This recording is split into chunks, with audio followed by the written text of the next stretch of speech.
A diferença entre consciente, subconsciente e inconsciente. O que é cada um, o que é cada uma dessas etapas, o que é que manda na gente, afinal? Bom, na verdade nós temos o Freud, né, que vem com essas nomenclaturas, e o consciente é aquela mente que nós usamos aqui para conversar, para quem está ouvindo, ela está muito mais ligada aos 5 sentidos. Tá. Então, aquilo que eu vejo, aquilo que eu sinto, aquilo que eu escuto, né, então está bem ligado aos 5 sentidos. Agora, existem algumas informações que eu estou captando com os meus sentidos, mas eu não estou consciente deles. Então, por exemplo, a partir do momento que eu começo a pegar uma linha de raciocínio aqui, eu começo a prestar atenção nas minhas ideias e paro, por exemplo, de prestar atenção na temperatura, no meu batimento cardíaco, eu já não percebo mais essas coisas. E o inconsciente é aquilo que eu realmente não controlo e nem tenho muita consciência, que são funções vitais, são coisas que estão muito lá embaixo. Então, por exemplo, no subconsciente residem, por exemplo, as crenças que determinam os meus comportamentos. Então, nós nos comportamos por hábitos. Então, ela é meio que inconsciente já, porque eu faço de uma forma automática, mas então ele fica naquele limiarzinho entre é um semiconsciente. Então, quando você vai dirigir o carro conversando com alguém, você está fazendo os movimentos automáticos, mas você não está pensando, agora eu vou engatar a marcha, agora eu vou virar o volante. Você só faz isso quando você ainda está aprendendo aquela habilidade, mas depois que você já aprendeu isso, aquilo vira automático. Agora, qual que é essa questão com relação à nossa saúde, né, que a gente estava falando? Porque nós somos seres de hábitos, então reproduzimos comportamentos que nós aprendemos desde pequenininho. E às vezes nós aprendemos hábitos emocionais, aprendemos crenças que muitas vezes não são positivas, relacionadas ao dinheiro, relacionadas à autoestima e a uma série de coisas. Qual que é o objetivo do ser humano? É ele justamente desenvolver, o desenvolver vem de desenrolar, né? Você desenvolve e revela, né, o ser humano que existe em você. Porque, diferente dos animais, Pardini, os seres humanos não nascem prontos. Por exemplo, um cachorro, você não ensina a latir. Sim. Ele já nasce sabendo o que é ser um cachorro. Ele não precisa se criar um cachorro. Mas nós, seres humanos, se nós não olharmos para nós e nos construirmos como seres humanos, eu não sei quem eu sou. Eu não sei qual é o meu potencial, qual é o meu diferencial. Eu preciso me revelar para mim mesma. Entendeu? E este processo de revelação, ele requer relacionamento, porque eu só me revelo a partir do outro. O que é isso? Por exemplo, eu não sei como eu vou reagir a não ser que alguém me coloque numa situação. Então, por exemplo, num relacionamento amoroso, às vezes eu não sei que eu sinto ciúmes, mas eu vou sentir a partir do momento que eu estiver me relacionando com alguém. Aí eu falo, cara, que sensação é essa? O que eu faço com isso? Então, você vai se descobrindo a partir das relações. E aí você vai entrando em contato também com a sua vulnerabilidade, porque o amor, por exemplo, vai tornar todo mundo mais vulnerável. Você vai conhecer partes de você que estavam lá no inconsciente, lá embaixo, ou então o inconsciente é aquilo que você nem imagina que você tem. E aí vai vir o que a gente chama dos nossos fantasmas, né? Os nossos medos, a gente se assusta com isso, mas o caminho correto da autorrevelação, né? Que é o caminho que todo ser humano tem que fazer para poder se transformar num ser humano maduro, responsável e pleno, que é o que todo mundo deseja, e feliz, porque a felicidade tem a ver com todo esse processo, é preciso que você enfrente esses medos. A gente tem medo de lidar com situações ou sensações que a gente não sabe como lidar com aquilo, né? Mas é justamente lidando com aquilo que a gente aprende a lidar, a controlar, a negociar, a nos proteger, e é isso que nos torna maduros. Então, veja, o objetivo do ser humano é ele sair daquela casquinha, né, que a gente nasce e caminhar por esse processo, que é um caminho que o Jung chama de processo de individuação, é onde eu encontro a mim mesma, eu falo, cara, quem sou eu? E aí você descobre quem é você. né? Mas a partir da relação com as outras pessoas, e isso também é um caminho espiritual. Não tem como você trabalhar nenhum sucesso profissional, nenhuma felicidade, se você também não trabalha o caminho espiritual, que não tem a ver com religião, mas tem a ver com o desenvolvimento de virtudes. Então, por isso que a gente sempre bate na tecla do autoconhecimento, porque quando você se conhece, você aprende a desenvolver a sua autodisciplina, a sua automotivação, você aprende a se respeitar, você aprende a ser justo com você e com o outro, não ficar se culpando, porque a gente pega muita culpa que não é nossa, e com isso a gente se torna uma pessoa muito amarga, porque nós nos tornamos muito críticos. A culpa gera crítica, né? Do tipo, ai, como eu fui burra, ai, como eu sou idiota, né? E ao mesmo tempo, eu critico a outra pessoa, eu não perdoo nada. Sabe? Então a gente se torna pessoas muito chatas, ranzinhas, reclamonas, mal-humoradas, né? E isso tudo nos desbalanceia, vamos dizer assim, né? A nossa energia, porque ela causa bloqueios. Então o que é o bloqueio? É assim, ó, a saúde, ela é um fluxo, certo? Se você pega uma plantinha, você planta a sementinha e ela vai nascer a plantinha bonitinha no processo dela natural. Então, ela tem um fluxo de vida, a vida tem um fluxo. Nós também temos, mas por que nós temos uma consciência e não sabemos lidar com ela?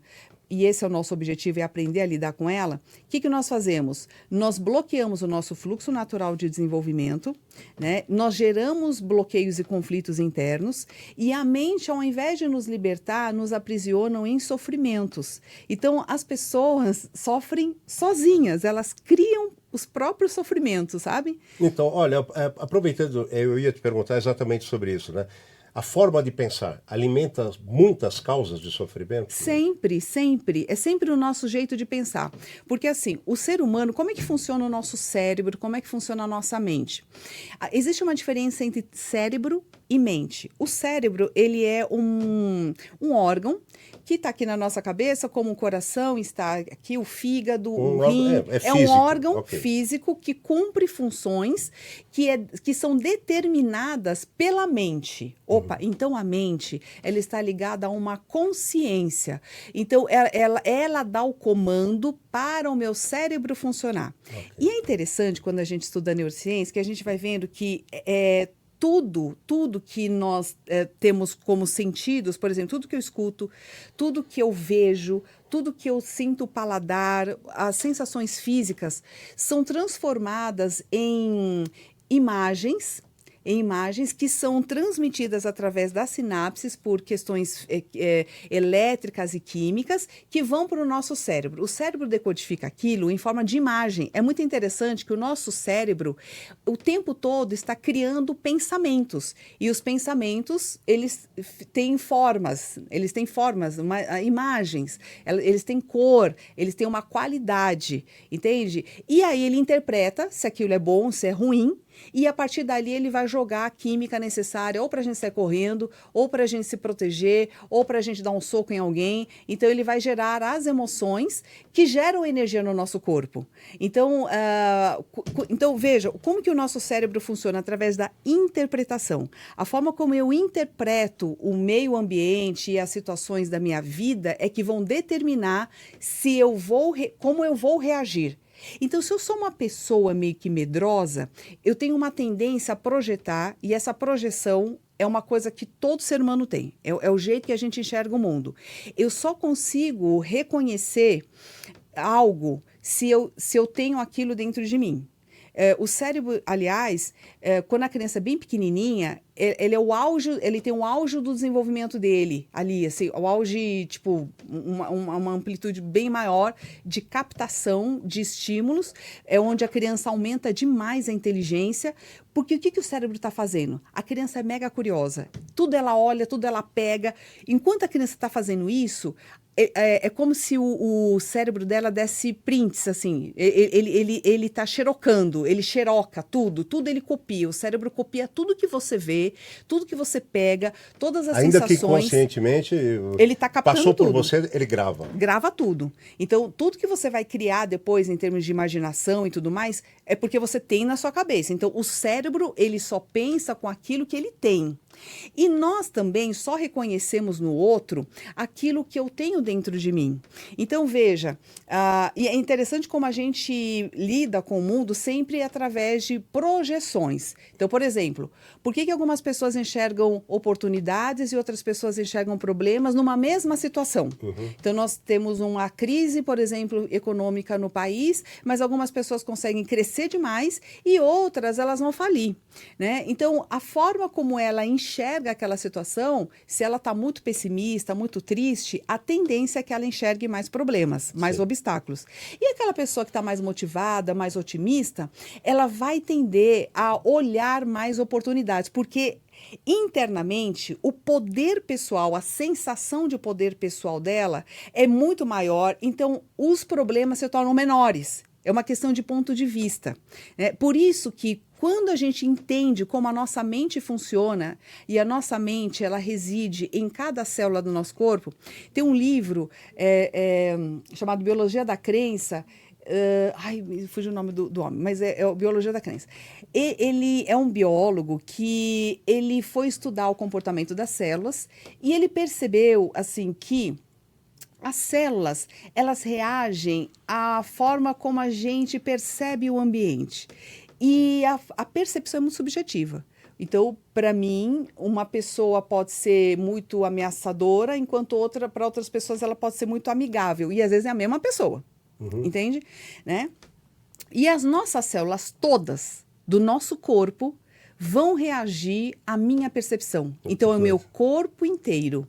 Entende? É o meu corpo inteiro que vai reagir. Então, se eu sou uma pessoa que alimento muito medo, a minha tendência é que eu enxergue os meus fantasmas projetados nas pessoas, nas situações, e até o próprio corpo, ele vai formar uma carcaça, vamos dizer assim, né? Muito rígida, uma tensão. Isso, bem característica, às vezes, de uma pessoa tensa, nervosa, porque aquilo vai no caráter da pessoa, sabe? E Reich é um cara que ele também estuda muito essa questão do corpo. Ele fala que a nossa personalidade, vamos dizer assim, ela fica escancarada nas carcaças. Então, tem gente que é rígida no pescoço, tem gente que tem a lombar aqui mais rígida, e porque a gente tende a canalizar a energia da proteção em algum lugar. Então, por exemplo, tem gente que quando engorda a bunda, né? São normalmente pessoas assim que tendem a ser o turrão, sabe assim? Então, ele sente e não sai do lugar e ali ele fica, é o mecanismo de defesa dele. Algumas pessoas, elas vêm para cá, né? Que é a área da fala, né? Então, e a gente tende a crescer mais aqui em cima, porque a tendência é de você mais querer atacar. Ser agressivo. Isso. E quando a gente quer atacar uma situação e não ataca, a gente bloqueia aquilo começa a juntar aquela energia e aquilo também acaba nos adoecendo. Então, às vezes há um problema da tireoide, às vezes a pessoa tem dor na nuca, que dá depois dor de cabeça, essa parte é muito rígida, começa a ter problemas também nos braços. Você percebe que existe uma somatização a partir da forma como a nossa mente funciona. Ok, que louco isso, né?